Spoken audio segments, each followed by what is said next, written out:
سلام كم يصنحوا كبرات خطاتلتي قداموت ميديا نساعات زدالنا لكم زيناتات حزنا قريبنا لنا نشانلنا لايك سبسكرايب شير نغبركم ونمسانا قصنحوا نلابوم امنا لهم انتي حواليتاتنا دما ازازي سراويت تግራይ ተጋዳላይ ወዲ ወረደ ምስ አዛዝ ሰራዊት ኢትዮጵያ ዝኾነ ብርሃኑ ጁላ ምዝራወም ዝምድስስ ዜና ከምኡን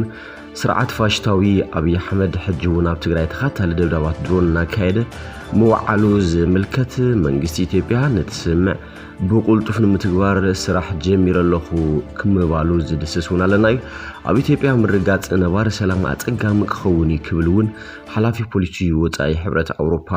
ምግላጹ ዝምልከት ዜና ሒዝናልኩም ቀሪብና ለና ናብ ዝርዝሮም ከስግረኩም እየ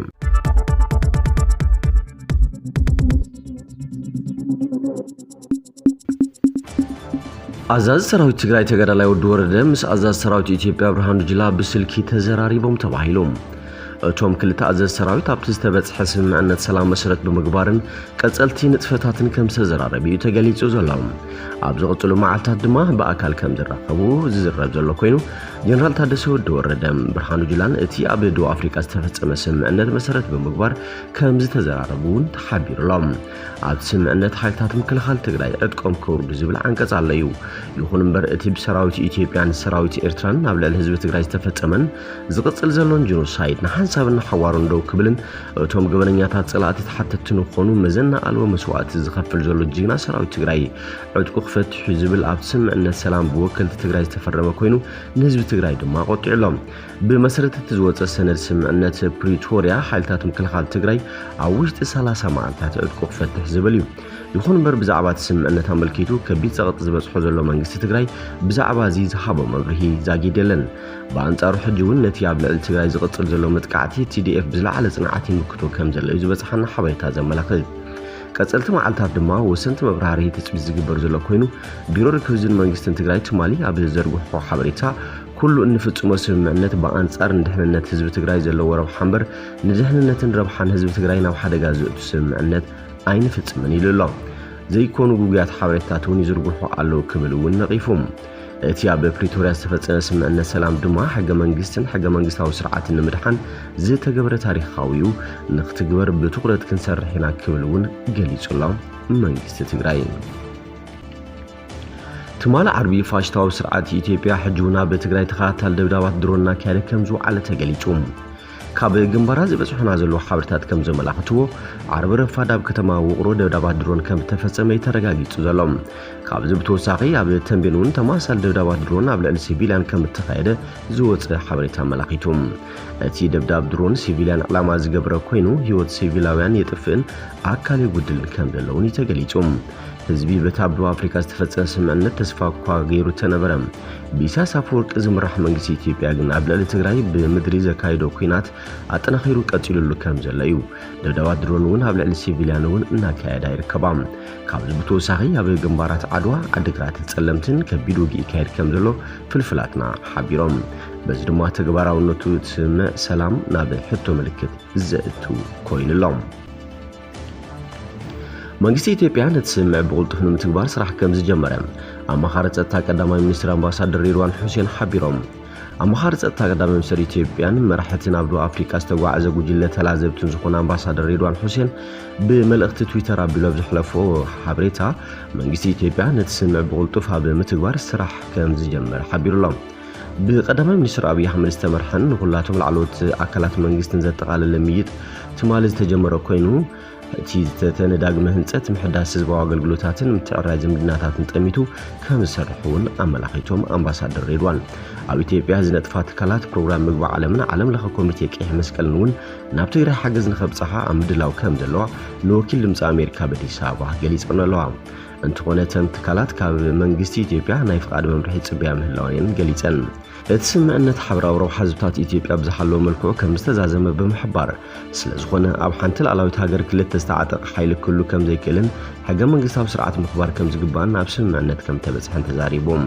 بمنظر زي كاب حق منجست وتصع زلوا مقصاصات طويلهم تجري بمسارة حق منجست مرز أنا خكايد جزاهم محدار كم ستعيشون قليتهم زلنا ممارس المفتحن بحوار تأساسير كام خارج ولا أمباسادر ريدوان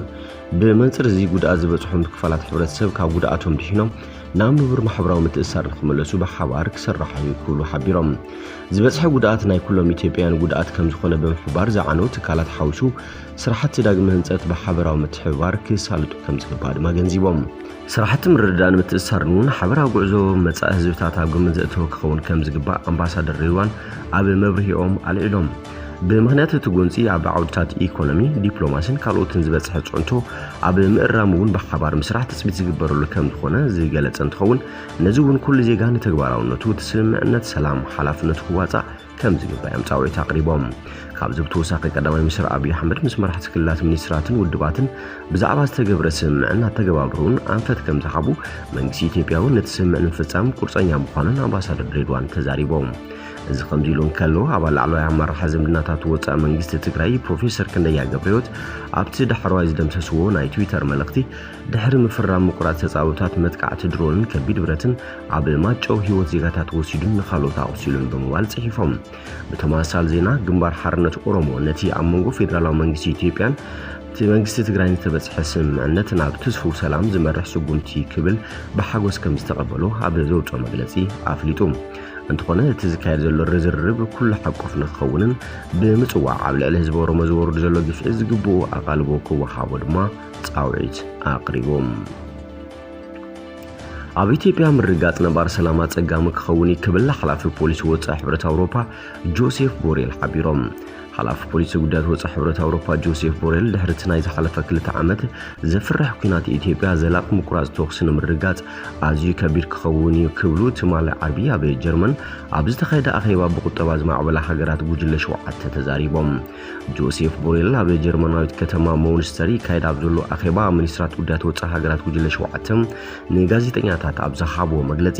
ኣብ ሰሜን ኢትዮጵያ ይካየድ ዘሎ ኩናት ንኸበቅዕ ኣብ መንጎ መንግስቲ ኢትዮጵያን ትግራይን ዝተፈረመ ስምምዕ ጽቡቕ ዜና እዩ እንተኾነ ግን ክልቲኦም ወገናት ኣብ ዘላቒ ሰላም ክበጽሑ ኣለዎም እዚ ከዓ ቀሊል ኣይክኸውንን ኢሎም እቲ ኣዝዩ ዝኸበደ ነገር ምክያድ ኩናት ዘይኮነስ ምፍጣር ሰላም ይዝበሉ ቦሬል ሕብረት ኣውሮፓ ኣብ እታ ሃገር ሰላም ዕርቅን ዳግመ ሕውየትን ንምምጻእ ንዝግበሩ ጻዕርታት ንምሕጋዝ ቁሩብ ምዃኑ ኣረጋጊጾም ቦሬል እቲ ስምምዕነት ሰናይ ብምባል ግን ኣብቲ ጎንጢ ገሊኦም በዝሒ ዝሞቱ ሰባት ልዕሊ 100,000 ምዃኖም ዝገልጽዎም ዓሰርተታት ኣሽሓት ዝተቐትሉሉን ግዳያት ዝኸፍአ ግፍዕን ዝኾኑ ሰባት ዓለም ለኸ ማሕበረሰብ ክዝክሮም ኣለዎም ክብሉ ተዛሪቦም ዓለም ናብ ዩክሬን ጠሚቱን ሩስያ እዩ ዝኸስስ ዘሎ ዝኸፍአ ሰብኣዊ ቅልውላው ግን ኣብቶም ዝሓለፉ 2 ዓመታት ኩናት ይካየደላ ዘላን ኢትዮጵያን ትግራይን ኢሎም ኣለዎም ብሓሙስ ዝጀመረ ኣኼባ ሚኒስትራት ጉዳያት ወጻኢ ሃገራት ጉጅለ 7 ዛጊት ብኩናት ዩክሬን ዝተቃብለለ እዩ ኣብ ካልኣይ ናይ መወዳእታን ኣኼባኦም እቶም ሚኒስትራት ኣብ ቀረባ ኣብ ኢራን ዘጋጠመ ዘይምርግጋዕን ርክባትን ምስ ኣፍሪቃን ብዝምልከቱ ክዝትዩ ትጽቢት ተገይሩሎም ሚኒስትራት ጉዳያት ወጻኢ ጋናን ኬንያን ተወከልቲ ሕብረት ኣፍሪቃን ሓዊሱ ኣብቲ ዝርርብ ክሳተፉ እውን እዮም مباركس كبرات خطاتلتي قداموت ميديا نسعد زدالنالكم زيناتات نزيوم يመስሉ ነይሮም ስለስተኸታተልኩምና እናመስገና በቀጻሊ በኻሎት ሓበሬታት ክሳብ ንራኸብ ሰላም እናበልና ንቻናልና ድማ ላይክ ሰብስክራይብን ሼርን ጌርኩም ተታብዑና በዘጋጣሚ እዚ ክነዝኻኽር ንፈቱም